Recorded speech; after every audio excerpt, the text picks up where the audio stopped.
एक उधमपुर के 18 वर्ष के युवक ने अपनी जीवन लीला समाप्त कर लिया है। 18 वर्ष के युवक ने, और 12th में मार्क्स सुनेंगे तो आप हैरान हो जाएंगे। उसने जो स्कोर किया है 12th में वो 82% है। 82%। उसके बावजूद ये हैरान करने वाली खबर सामने आ रही है कि उस युवक ने अपनी जीवन लीला समाप्त कर ली। और अब किस बात का दुख था, किस बात का गम था, या पढ़ाई में अच्छे स्कोर नहीं कर पाया, इस बात का गम था, इसलिए अब जीवन लीला समाप्त कर ली। और ये उधमपुर का युवक था और इसने जम्मू के रिहाड़ी इलाके में, यहाँ ये रेंट के ऊपर रह रहा था, वहां पर अपनी जीवन लीला समाप्त की है। पूरी खबर आपको विस्तार से बताएंगे। बड़ी हैरान करने वाली घटना है। आजकल आप देखेंगे तो बहुत कम पेशेंस रह गए हैं। माता पिता जो है वो भी डरते हैं कि कहीं वो अपने बच्चों को डांटे या ना डांटे, और अगर डांटेंगे तो कहीं ऐसा नहीं है कि ये युवक जो हैं वो अपनी जीवन लीला समाप्त कर लें, लड़कियां जीवन लीला समाप्त कर लें। छोटे छोटे बच्चे इस तरह की हरकतें करने लगे हैं जिससे माता पिता भी खौफज़दा हैं। अब इस युवक के साथ ऐसा क्या हुआ ये तो इस बात की जानकारी नहीं है, लेकिन जो घटना सामने आई है, जो खबर हमारे सामने आई है, वो बड़ी हैरान करने वाली है। जानकारी ये है कि जम्मू के रिहाड़ी चुंगी इलाके में एक किराए के कमरे में युवक का संदिग्ध परिस्थितियों में शव मिला है। इस युवक का नाम अक्षय शर्मा बताया जा रहा है। ये अक्षय शर्मा 18 वर्ष का है और जिला उधमपुर के रामनगर केला गांव का है, वहां का ये रहने वाला है। अक्षय अपनी मां और एक छोटे भाई के साथ जम्मू में किराए के कमरे में रहता था, किराए के मकान में रहता था। मंगलवार रात को जब संपर्क उससे नहीं हो पाया घर वालों का, तो दोपहर को फिर उन्होंने किसी परिवार के सदस्य को भेजा होता, तो बुधवार को दोपहर को उसको शव मिला है। अक्षय की जैसे हमने शिक्षा के बारे में बताया, तो ये अक्षय जो था 12वीं कक्षा में इसने 82% स्कोर किया था। 82% अंक प्राप्त किए थे और जम्मू के कॉलेज में दाखिले के लिए ये तैयारी कर रहा था। घटना के समय उसकी माँ और छोटा भाई अपने घर रामनगर गए हुए थे। अक्षय अकेला ही रेंट पर, जहाँ जिस किराए के कमरे पे वो रह रहे थे, वहां पर अकेला ही था।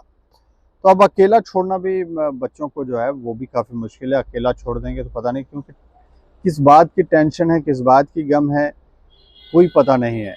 क्योंकि आजकल छोटे छोटे बच्चे जो हैं वो रिलेशनशिप्स में भी जाते हैं, रिलेशनशिप में चले जाते हैं, बाद में कोई धोखा हो जाता है, कोई लड़की किसी और के साथ चली जाती है, फिर वो टेंशन में आ जाते हैं और फिर इस तरह की भी हरकत कर सकते हैं।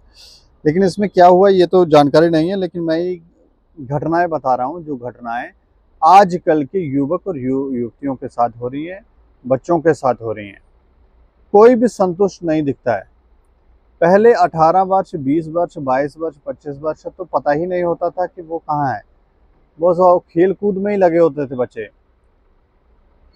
और फिर एक जिंदगी शुरू होती थी। जब उनकी शादी होती तब उन्हें पता लगता था कि वो यहाँ तो कुछ काम करना पड़ेगा पहले। लेकिन अब बहुत कम उम्र से, ये 12 14 साल की उम्र से ही शुरू कर देते हैं ये काम, जिसका खमियाजा जो है वो भुगतना पड़ रहा है। लेकिन इसमें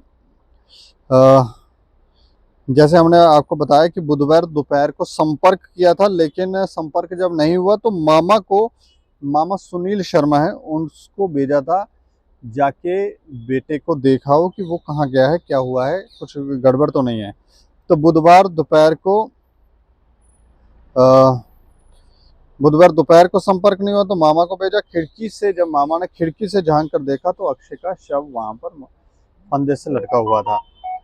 दरवाजा खटखटाया होगा, दरवाजा अंदर से बंद होगा, कुछ गड़बड़ होगा, तो मामा ने खिड़की से देखा तो शव जो था वो फंदे से लटका हुआ था। तो उसके बाद वो भौंचक्का रह गया, हैरान हो गया, परिवार के सदस्यों को सूचित किया और उसके बाद शव को फंदे से उतारा गया। करीब 3 बजे सरवाल पुलिस को सूचित किया गया। पुलिस ने मौके पर पहुंचकर शव को अपने कब्जे में लिया, पोस्टमार्टम करवाया गया और परिजनों के हवाले कर दिया, सौंप दिया। सरवाल पुलिस मामले की जांच कर रही है और मृत्यु के कारणों का भी पता लगाने की कोशिश कर रहे हैं कि आखिर एक बच्चे ने ऐसा क्यों किया। बच्चा भी जो 12th कक्षा में 82% स्कोर कर रहा है, तो ऐसा भी नहीं कि कमज़ोर बच्चा है, पढ़ने लिखने में कमज़ोर है। फिर इस घटना के पीछे का कारण क्या है? हमें लगता है कि जिन वजहों से एक बच्चा या एक बच्ची अपनी जीवन लीला समाप्त कर लेती है, तो उन लोगों को भी दोषी मानकर उनके ऊपर भी कार्रवाई होनी चाहिए। लेकिन देखा ये गया है कि जब कोई जीवन लीला समाप्त कर लेता है, तो उसे जीवन लीला समाप्त करने का ही मामला बनाकर उसे क्लोज़ करने की कोशिश की जाती है। थोड़ा-सा चेंजेस की ज़रूरत है। इस खबर के ऊपर आप प्रतिक्रिया भी रखें और देखते रहें टाइम्स ऑफ स्टेट। मुझे और मेरे सहयोगी को दें इजाज़त। नमस्कार।